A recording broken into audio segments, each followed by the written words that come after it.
Hi Aries! Kamusta? Welcome back to Pinay Angel Tarot. This is your April kapalaran para sa mga Aries general love reading. Although baka may mensahe din sa career mo. Tingnan natin. Depende kung anong cards ang lalabas. Kamusta kayo guys? Kamusta mga Aries? So, iba po yung location ngayon ng reading natin. Wala ako sa Pilipinas ngayon. Nasa ibang bansa ako. Saka ko nasasabihin kung nasaan. Pero anyway, nire-ready ko lang yung mga cards nyo. Kamusta naman kayo? Happy birthday! Ayan, birthday na mga Aries ngayon. Happy birthday, guys. Comment nyo kailan ang birthday nyo. It's Aries season right now. Okay. So, tingnan natin. Overall energy is the Hanged Woman. Okay. Ngayon, tinitingnan mo sa ibang angulo yung sitwasyon mo. And nakikita mo yung possibilities dito eh. Parang nagbagong isip mo sa sitwasyon nyo. Interesting, no? Bakit biglang nagbagong isip ni Aries? So, sa recent past, the sun, the moon. Grabe, ang ganda ng cards. Ay, hindi pala the sun. Akala ko the sun. It's 4 of Pentacles and the moon, 9 of Cups. So, ang nangyari dito, inuna mo yung sarili mo. Pinili mong mag-isa, mag-isip-isip. Puno naman ng happiness ang buhay mo, kontento ka kahit wala yung taong mahal mo. May kulang eh. May kulang talaga. Pero, sabi ko nga kontento ka eh. Kita mo tong unang card na to. It shows me na pinanghahawakan mo yan kung anong na-achieve mo para sa sarili mo. Tanggalin muna natin to. Kasi masikip. Masikip siya dyan. Ayaw sumama nitong isa. So,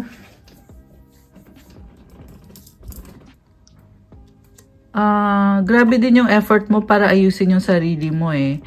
And mas pinipili mo talagang mag-isa. Sa current energies mo, Ace of Pentacles, Six of Swords, Knight of Wands. Oh my gosh. Bagong simula, moving towards calmer waters. Nakita ko sa'yo, posibleng gusto nyo mag-travel, guys. May paglalakbay eh. Ayan oh, maglalabas ka ng pera.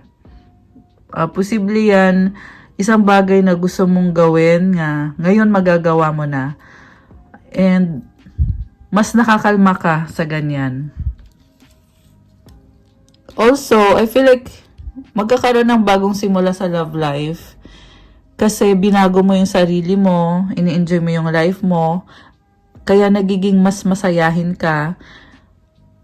At nagkaroon kayo dati ng disagreement ng taong kadil mo, pero ngayon gusto mo nang magkaayos at gusto mo nang maalis na yon kung ano man yung hindi magandang nasabi or nangyari. Sa near future, Knight of Cups, King of Cups. Wow. 2 of Swords and the 3 of Cups.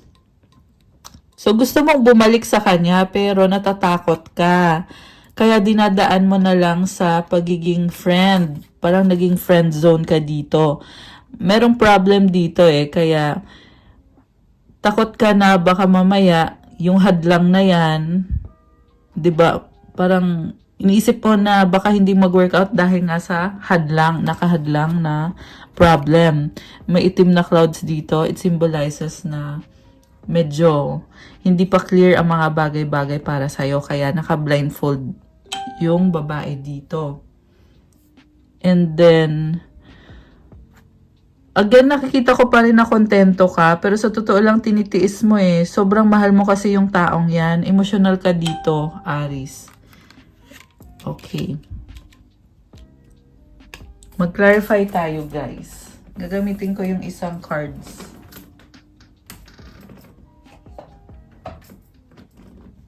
Sandali, ha? So, bakit? Nagsasakripisyo ka eh. Oh my gosh, tumalon. Nakita nyo yon? Si King of Wands ay tumalon. Ikaw yan eh. Aries energy, fire sign. Okay. Aries, gagawan mo ng paraan para maging okay kayo ng taong yan. Kasi, aminado ka naman sa sarili mo na gusto mo siya at gusto mo talagang mag-work out yung connection nyo. iniisip mo yung pang long term eh. So, i-clarify natin more. Okay, tingnan na nga natin to, tumalon. Six of Pentacles, King of Swords, Temperance, Two of Cups. Oh my gosh, guys! Magkakaayos kayo. Nasabi ko na ata yun kanina na moving towards calmer waters. Dito nakikita ko, meron pa rin kayong connection. Magkakaroon ulit ng harmony and balance. Kita mo yung weighing scale na yan. Also, very logical yung tingin mo sa sitwasyon. Temperance is about patience. Two of Cups is reconciliation, love, acceptance.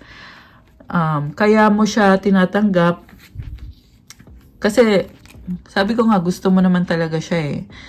Pero, may malalim na dahilan to, which is, yun na nga, gusto mo na talaga ng pangmatagalan na connection. Ayaw mong mawala siya eh. Kaya gagawan mo ng paraan para dumikit ulit sa'yo yung taong yan. Meron kayong karmic connection. May nakita ko dito na parang pinapa-feel mo sa kanya na kailangan mo ko. Ganun yung ginagawa mo ngayon. Magiging successful ka dyan. Basta gawin mo din yung part mo. Kasi nakita ko pinipigilan ka ng fear mo eh. Yung fear lang talaga yung pumipigil sa'yo dito. And may nakita din akong communication, friendship. Okay. May nakita ako dito na yung ibang Aries ay nagdadalawang isip kung magiging karelasyon mo ba siya or magiging kaibigan mo lang ba siya. Ayan, kaya hindi ka gumagalaw kasi iniisip mo, ano bang mas maganda dito? Jojowain, totropahin. Nakakaloka! Jojowain, totropahin ang peg. Sa totoo lang, mahal mo naman yung tao eh. Diba? E di jowain mo na. Yun lang ang masasabi ko. Gusto mo kasi may control ka, 10 of Wands and the 7 of Pentacles.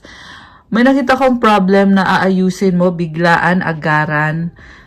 At anong susunod? Hindi mo lang papahalata sa kanya. And nagtatago ka eh. 8 of Cups. Dahil pa rin sa fear.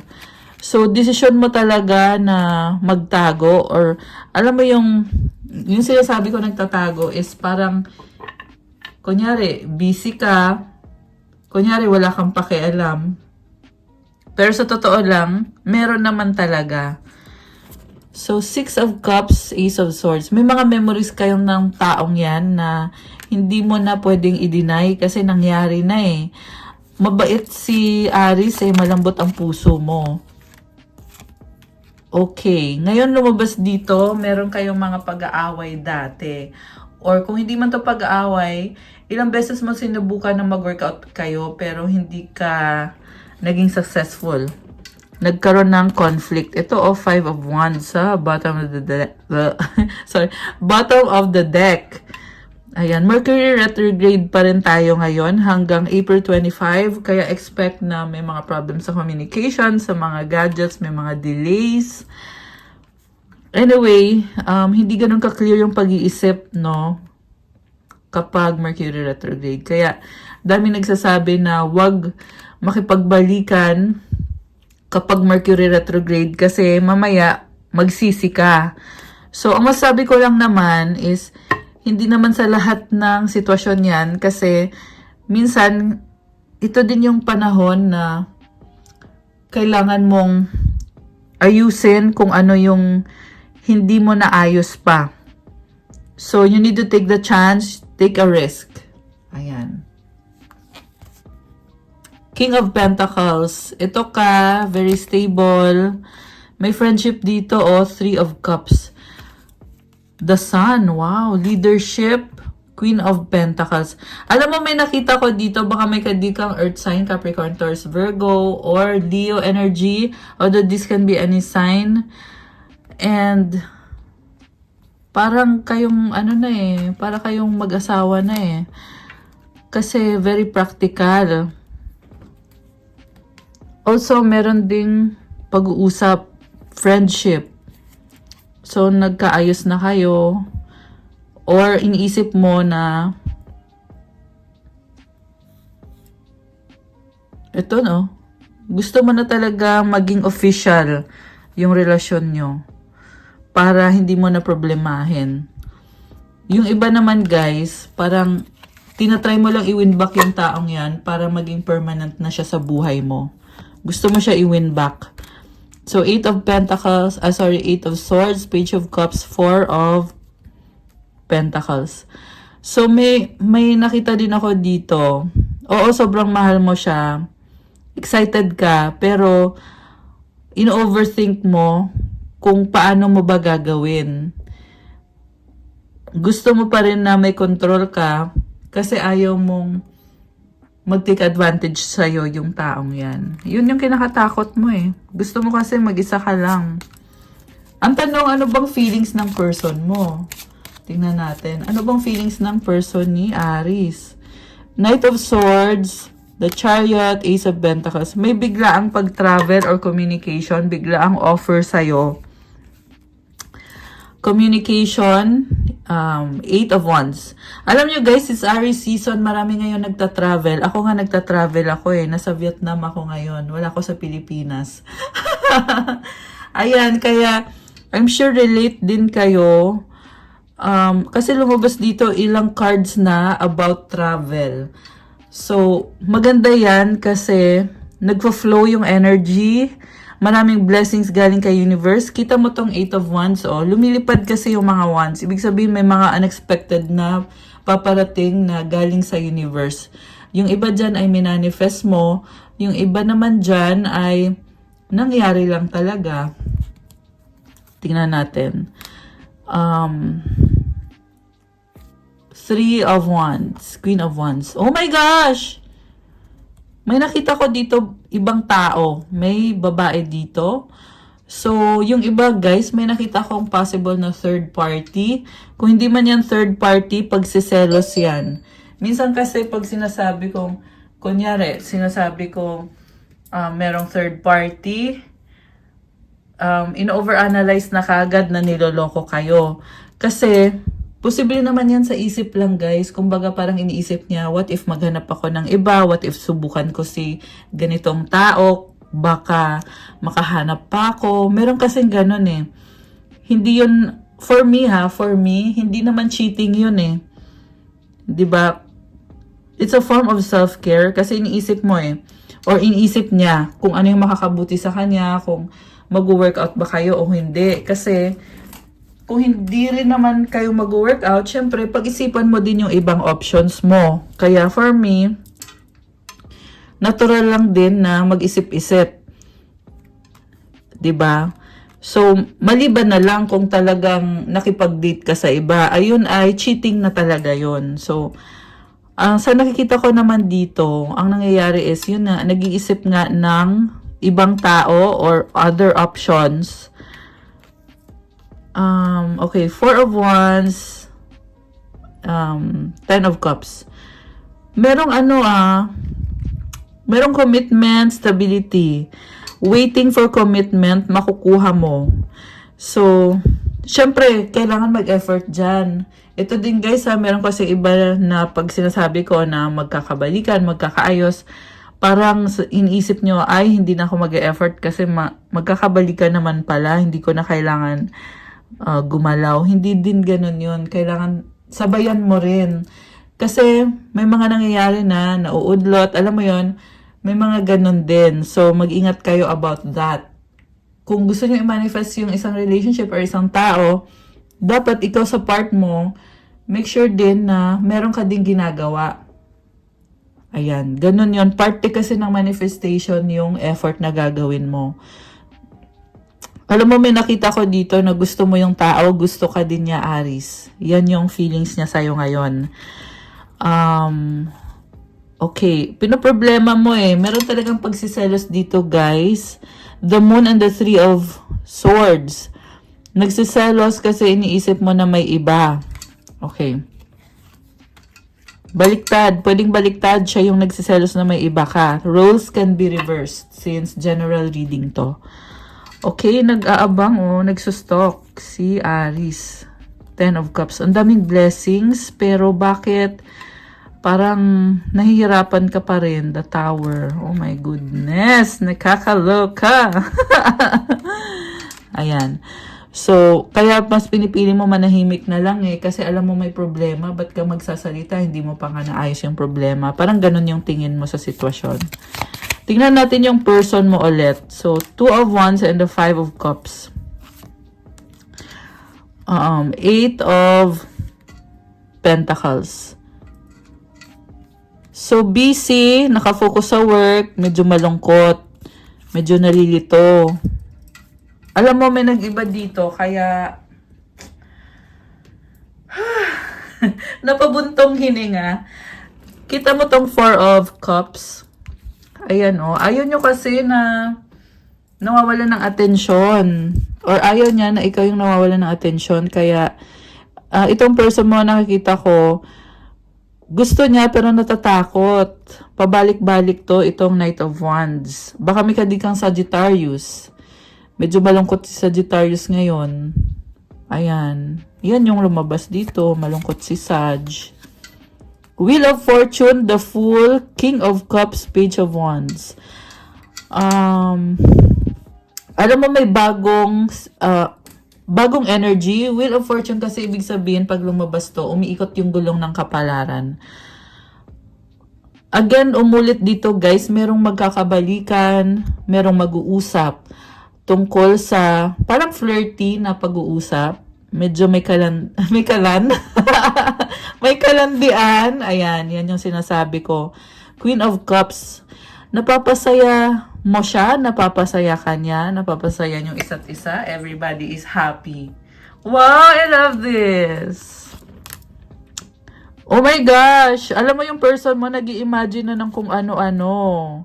Ikaw yung ini-imagine niya. Ito siya, oh, iniisip niya, si Aries. Ikaw to eh, Emperor energy.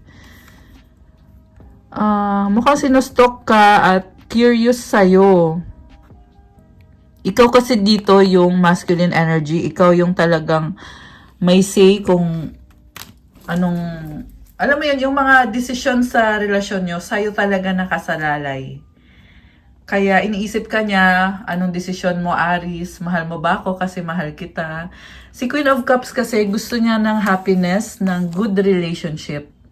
Malalim magmahal to. Baka may kadikang water sign, Cancer, Pisces, or Scorpio.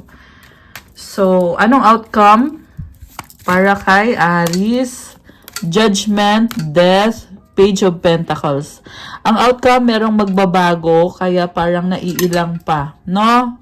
Parang alam mo yun, naiilang makipag-usap. Pero may partnership kayo, 3 of Pentacles. Ayan, victory and success. Sa dulo, 333 on the clock. Ayan, may angel numbers tayo, guys. Actually, kanina nakita ko din yung 1313. Okay. Mensahe galing sa person ni Aries. Okay. I'm not available. The timing just wasn't right for us. Okay. Ayaw makipag-usap. I wonder if you're happy without me. Oh my gosh! Kinilig. Pagramdam ko, guys, ayan, kaya ako nagre-react. Kasi minsan may nagko-comment nakinikilig daw ako. Siyempre, nagtataro reading ako na nasasagap ko talaga yung mga energy. Kaya, anyway, I want you. O, diba? May attraction dito. I feel you leaving me behind. I love you unconditionally. Guys, ang tema ng reading na to is unconditional love, Aries. Grabe yung love. Nakakaloka.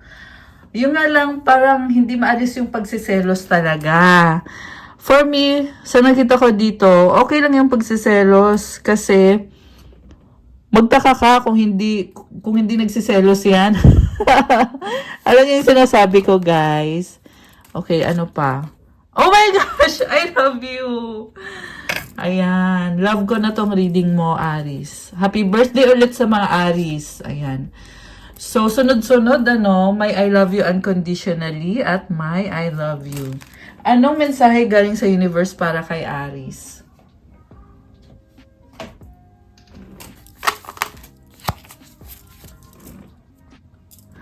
Mensahe galing sa universe para kay Aries. Kuha tayo ng 2.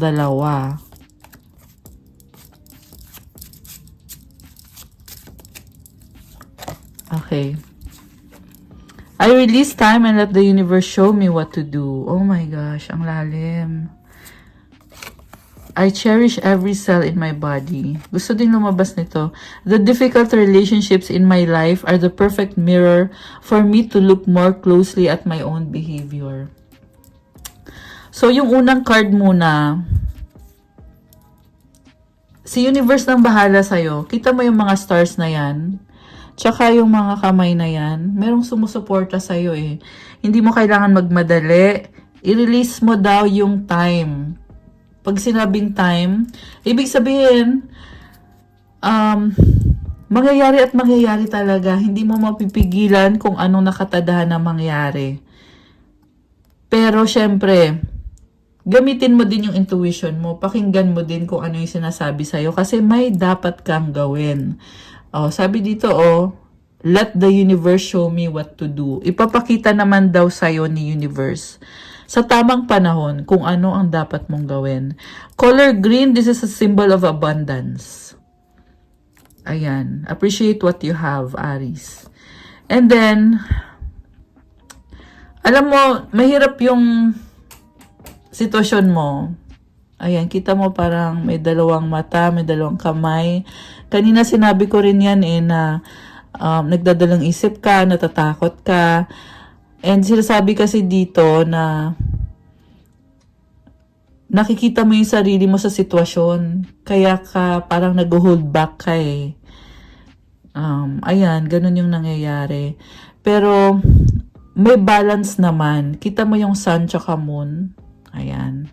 It symbolizes na binabalanse mo kasi yung emosyon mo sa totoong nangyayari. Ganun ang energy mo ngayon. So, ang masabi ko lang, gawin mo kung ano yung nararapat sa sitwasyon mo, nararapat para sa'yo. 222 on the clock. Ayan, angel numbers ulit. So, every cell in my body. So, siguro, conscious ka sa katawan mo. Makulay makulay tong card na to.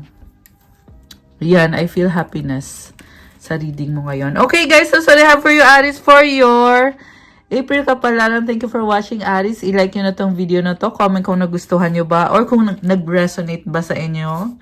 Again, happy birthday sa inyo. Ayan, happy birthday. Enjoy the celebration. I-comment nyo kailan ang birthday nyo, guys. And, ayan, nakakatawa yung reading nyo. Very optimistic din ang vibe ng Aries season. Diba? Ayan. Anyways, sa mga nangangailangan naman po ng gabay, pwede kayong mag-message sa akin para maka-avail kayo. May bayad po yon. So, message nyo ako sa Facebook page ko, Pinay Angel Tarot, or sa Viber or sa WhatsApp. Tingnan nyo sa description box yung mga contact details ko. Andyan lang po nakalagay lahat. And for those na gusto mag-avail ng crystals, mag-message lang din po kayo sa Instagram ko. Thank you, Aries! Thank you din sa mga subscribers at sa mga guests na mga Aries. Mag-subscribe na din po kayo. Thank you. Have a good day. God bless. Stay safe. And I'll see you again soon. Bye!